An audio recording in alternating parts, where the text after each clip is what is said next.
detective. Who's that motherfucker? Mr. Ortega. Good morning, Mr. Ortega. How are you today?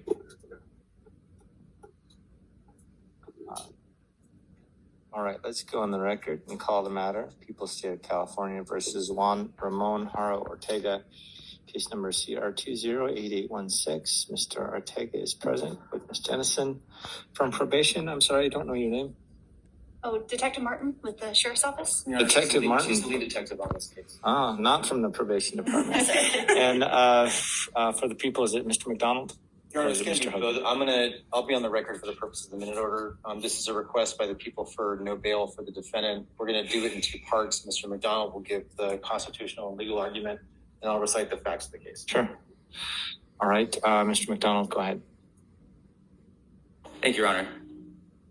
Article 1, Section 12 of the California Constitution states that an individual shall be released on bail with sufficient sureties. However, subsections A, B, and C of Section 12 allow the court to deny bail in specific circumstances. Under subsection B, bail may be denied in felony cases involving acts of violence on another person when the facts are evident and the presumption is great, and the court finds that based on clear and convincing evidence that there is substantial likelihood that the person's release would result in great bodily harm to others. First, the court must determine that this is a case involving violence on another person. Next, the court must determine whether the facts are evident and the presumption is great. To make this determination, the court must weigh the evidence in the record. The California 4th District Court of Appeals stated in Henry White that to make this determination, there must be evidence in the record sufficient to sustain a conviction. Lastly, the court must find by clear and convincing evidence that there is substantial likelihood that the person's release would result. Sure.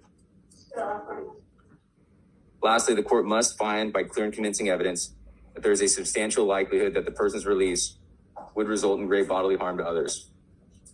Court in Henry White stated that most relevant evidence to this determination is evidence of violence or infliction of great bodily harm in the defendant's criminal record or in connection with the charged offenses. The court should be particularly attuned to facts that indicate whether past instances of violence or bodily harm were isolated events or would be expected to reoccur if the defendant were released on bail. In White, the lower court's decision to deny bail was upheld where the defendant was determined to be an aider or abettor in an attempted kidnapping. The lower court in White determined that the defendant's attacks were so brazen, inexplicable, and without regard to the laws or norms of society that there would be a substantial likelihood that his release would result in bodily harm to others. The defendant's actions in this case can be similarly characterized. Can I stop you for a second? Are we talking about a probation violation? No, this is a 187. So, they pulled the wrong case. So actually, there are two cases on today. He does have a trailing probation violation, which was just out of the calendar.